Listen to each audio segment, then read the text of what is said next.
Analizamos el grupo A3 Media en la jornada de empresas que crean valor para el accionista, primer día del inversor del Economista, con el director financiero del grupo A3 Media, Fernando Costi. Bienvenido, muchísimas gracias por estar con nosotros y sobre todo A3 Media es una compañía que se fijan muchos inversores por la altísima retribución que genera. Es verdad que habéis estado mucho más castigado en otras épocas en bolsa y la retribución al accionista era muy elevada, pero seguimos hablando de 8%, lo que os coloca absolutamente en la parte más arriba de la retribución al accionista. ¿Se puede mantener esta remuneración al accionista, Fernando, tan elevada cuando el beneficio, viendo un poco lo que dicen los analistas, se va a estabilizar entre los 120 y 125 millones de euros? Bueno, muchas gracias, Joaquín, por la invitación. Yo creo que es la tercera vez que vengo a un evento del Economista y me siento aquí como si estuviera en casa. Y generalmente hablamos del dividendo que repartimos. Ayer precisamente fue la Junta General nuestra, donde anunciamos un dividendo este año que es aproximadamente del 3 veces, o sea, 1,5 veces el dividendo que venimos repartiendo, gracias a operaciones que hemos hecho de desinversión, y en Fiber concretamente. Y el payout nuestro y la política de dividendos es una de nuestras señas de identidad y es uno de los pilares de nuestra estrategia. O sea, yo creo que desde que salimos a bolsa en 2003 hasta este año, nunca hemos estado por debajo de ese 80% de payout del resultado reportado, excepto el año del COVID, que ahí pues evidentemente todos nos ajustamos y el accionista también. Y lo consideramos ya como una señal de identidad de la compañía que unas veces es valorada más, otras veces es valorada menos, también depende del entorno económico y de lo que los inversores estén buscando, pero por ejemplo, este año pues nos sentimos bastante satisfechos con la evolución de la cotización y con los resultados y la prueba es la Junta General de ayer, donde la alegría era desbordante porque el dividendo va a ser ahora en junio de 0,47, cuando ya hemos dado un dividendo a cuenta y sumando las dos pues sale aproximadamente 150 millones de pago de dividendo, que es mayor que el resultado consolidado por temas de NIF y tal. Hay operaciones que en los individuales se registran y en el consolidado no se registran vía resultados. Pero sí, es nuestras señas de identidad y normalmente nos preguntan si esa va a seguir siendo la política y es que no es que sea la política, es que es una de las características de nuestro grupo. Pero el umbral mínimo es ese 80%. Sí, el 80% lo hemos mantenido siempre y pues con ese resultado que tú estimas entre 100 y 125... Yo no, los analistas. Los analistas, que me encantaría que fuera verdad, pero vamos, nosotros queremos superarlo, ¿no? Pero sí, llevamos 4 años con una estabilidad muy alta en el resultado de explotación y en el resultado neto del ejercicio y, por tanto, parece que eso se ha convertido en una costumbre, ¿no? Que el resultado sea 125 millones y el dividendo esté entre 90 y 95 millones. Pero esperemos que siga así o mayor. Fernando, explícanos un poco, a los que vivimos en los medios de comunicación, que además somos muy conscientes, de decir, ¿cómo se puede estar incrementando permanentemente las ventas de un grupo cuando realmente lo que está ocurriendo es que el mercado de alguna forma se está jibarizando, no está creciendo? Pues mira, ahí hay dos claves. La primera es que el grupo A3 Media se ha caracterizado siempre por innovar, pero no innovar solo en contenidos, también en la parte comercial.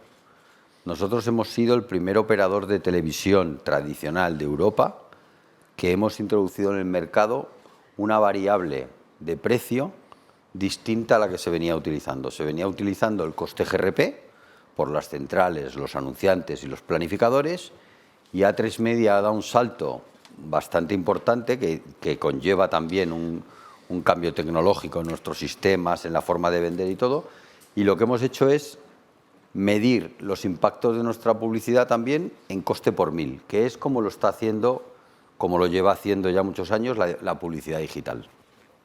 ¿Y por qué hemos pegado ese salto? Ese salto lo hemos dado porque decíamos, pero vamos a ver, medio más seguro para invertir en publicidad y contenidos más seguros y de calidad no se van a encontrar distintos que hablo del grupo A3 Media, no hablo de tal, y sin embargo estamos midiendo la eficacia de esa publicidad con un parámetro que es distinto al de la publicidad digital, cuando es, si cualquier persona que esté en una red social, en Facebook y tal, la publicidad que ve en YouTube es la misma que ve en la tele, ve vídeos, igual que en la tele. Entonces esto nos ha permitido hacerle ver a los anunciantes y a las agencias y a nuestros clientes en general que la publicidad en televisión es bastante más rentable en términos de coste-calidad que la del digital. Y eso nos está permitiendo incrementar los ingresos, sobre todo vía precio. Sobre todo vía precio porque al hacer una comparativa homogénea, la tele tiene bastante recorrido de subida de precio con respecto al digital. Habéis alcanzado una cifra además en ventas que es muy simbólica porque llegar a los 1.000 millones es como, bueno, pues es un hito importante.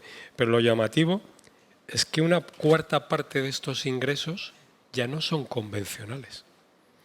Bueno, esto no es que lo hayamos nosotros, bueno, es una estrategia nuestra crecer en aquellos soportes que no son la publicidad lineal, lo que la gente entiende por publicidad, la televisión lineal, perdón, lo que la gente entiende por televisión lineal y la radio convencional. ¿Qué pasa? Pues volviendo un poco al mismo argumento, ya no podemos hablar de digital y lineal. O sea, nuestros contenidos se distribuyen en todas las ventanas que el grupo dispone. Y se distribuyen en AVOD, se distribuyen en nuestras páginas web, se distribuyen en canales internacionales, se distribuyen en nuestra plataforma de pago y se distribuyen en la televisión lineal. Pero es el mismo contenido que hacíamos antes, el mismo contenido, que era el segundo pilar que te decía. ¿Cuál es la clave de poder mantener los ingresos? No dejar nunca de invertir en contenidos. El contenido es la esencia de la tele. Si como consecuencia que el mercado tradicional de la tele cae, tú bajas el coste de inversión en tu parrilla, probablemente estés perjudicando no solo el mercado de la publicidad en la televisión tradicional, sino que estás perjudicando el resto de los mercados. El resto de los mercados o el resto de los soportes, me refiero al digital, a nuestra plataforma A3 Player, a las ventas de contenidos que hacemos a otras plataformas. Es que esto ha cambiado mucho. Ya no he oído antes al director de Inditex de Relación con Inversores, a Gorka, hablar de que ya no se puede mucho discernir qué es venta online, qué es venta en la tienda. Nosotros también hablamos ya de distribución de contenido. Nosotros somos una plataforma audiovisual de distribución de contenidos y distribuimos en televisión a través de la TDT, en Movistar, que te llega a través de la fibra, en Internet, en AVOD, en la ventana que tengamos disponible. Y en esa ventana, por ejemplo, porque habéis abierto hace tiempo ya, pero ya llevamos algunos años de práctica, está A3 Media Player, A3 Player. La plataforma de pago. ¿Qué supone y qué pensáis que va a representar el formato de pago ya sobre el conjunto del grupo? Bueno, el formato de pago, además de los ingresos que ya nos reporta, que son significativos y estamos cumpliendo el plan de negocios, lo estamos superando, el que teníamos previsto, lo que nos permite es hacer un uso mucho más eficiente del contenido. Ten en cuenta que nosotros estrenamos en la plataforma de pago, estrenamos 12 contenidos al año. El resto del contenido de la plataforma de pago es el mismo que hay en la plataforma en abierto, en el A3 Player en abierto. Lo que ocurre es que no hay publicidad. El usuario no tiene publicidad. El usuario puede ver esos 12 contenidos en exclusiva y el resto, que digamos es el 95% del resto del contenido, sin publicidad. Pero es el mismo producto desde el punto de vista del contenido. Con lo cual, volvemos a lo mismo. El mismo contenido te permite venderlo en suscripción, venderlo y financiarte por publicidad en digital, emitirlo en la tele tradicional y explotarlo vía venta a las plataformas. Porque las plataformas de streaming empezaron, si todos os acordáis, con una inversión en contenidos bestial y todos diciendo que iban a estrenar no sé cuántas series al año, 300 series, 3 series al día y tal. Yo creo que ya hemos llegado a un punto donde se ha visto que el tema no es el volumen de contenidos, sino que es la calidad, ¿no? Y ahí nosotros somos un referente en España. Hablo de España, ¿no? Quiero decir que la potencia que tiene Netflix, evidentemente, es que una serie la puede distribuir en todo el mundo. Pero nosotros en España somos los que producimos los mejores contenidos de entretenimiento y de ficción. Y por tanto se da la paradoja de que nuestras series, nuestros primeros clientes son las plataformas de streaming que las quieren. En cuanto han pasado por nuestra ventana del pago, por nuestra ventana del abierto en digital o por nuestra ventana de la televisión lineal, nos las quitan de las manos para emitirlas ella. O otra fuente de ingresos adicional que proviene del mismo contenido. Con lo cual, el foco es hacer buen contenido. Y hay otro negocio, Fernando, que este sí que es muy novedoso y propio vuestro, que es el capital riesgo, el Media for Equity. Hay casos ya señalados históricos, como es el caso de Globo y Wallapop, pero ahora es que tenéis entre manos todavía, habéis hecho una vez de inversión, pero el caso de Feber. ¿Qué aporta ya la unidad de Media for Equity al conjunto de los resultados de A3 Media? Bueno, como tú bien has dicho, al ser operaciones de Venture Capital, pues aportan. También hay que decir que algunas no aportan y tenemos que hacer un impairment pasados 2 años porque no funcionan. Pero creo que en el conjunto, hemos tenido ya plusvalías en esas inversiones por más de, yo creo que de 120 millones de euros en todas esas inversiones. ¿Cómo surgió el Media for Equity y en qué se ha convertido? Surgió porque había momentos, hay momentos en los soportes que manejamos, sobre todo en la tele lineal, donde el inventario no está vendido o tienes espacio publicitario, ¿no? Y dices, pues si yo tengo espacio publicitario y tengo compañías que están en la fase de startup, que están naciendo y necesitan darse a conocer, sobre todo en esa fase inicial, yo le doy publicidad y ellos que me den una participación en el capital.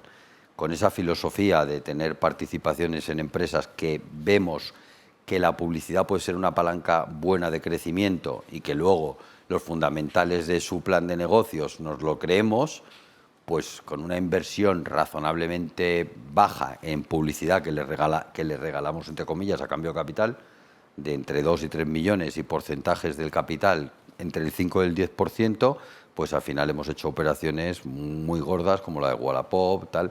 Hay otras que no van tan bien, porque a pesar de la publicidad, pues la publicidad no es solo la palanca que hace que los negocios crezcan, pero la mayoría en el conjunto hemos obtenido unas plusvalías muy importantes y seguimos trabajando.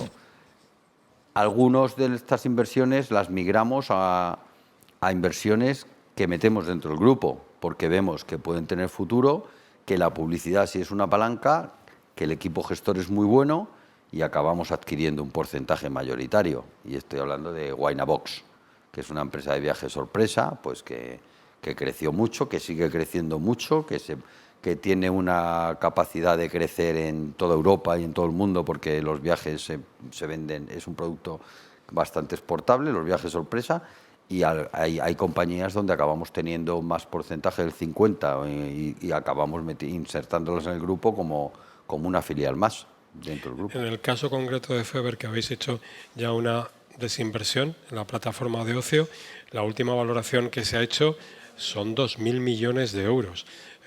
¿Qué os queda y cuándo pensáis que se va a materializar? O lo que estabas comentando anteriormente, ¿se va a quedar en el activo del grupo? En el activo no se va a quedar. No, porque nosotros, el modelo es acabar vendiendo. Todo el mundo, ayer en la Junta, la única pregunta que hubo es, oiga, ¿por qué no han vendido todo a este precio? Digo, y claro, el accionista decía, si han vendido un tercio de lo que tenían y manda un dividendo extraordinario de 50 millones, si hubieran vendido todo, tendríamos un dividendo de 150. Bueno, no es tan fácil, quiero decir, no es una compañía que cotice, lo primero, es una compañía que sigue en crecimiento, que tiene un cap table bastante complicado y que tú tienes que ir haciendo las operaciones sin perjudicar a la compañía y al resto y viendo muy bien las oportunidades. Luego está el tema fiscal, entonces lo que buscamos es optimizar el momento de salida que supone que no perjudicamos a nadie y que maximizamos la plusvalía, ¿no? Y saldremos. De Fiber saldremos tarde o temprano. Lo que hay que ver es cuándo. Fernando, pues muchísimas gracias en nombre de los lectores del Economista por habernos ayudado a entender a Atresmedia como compañía cotizada, no solo como compañía de información y de entretenimiento, en este primer día del inversor del Economista. Muchísimas gracias. Gracias a vosotros, Olin. Gracias.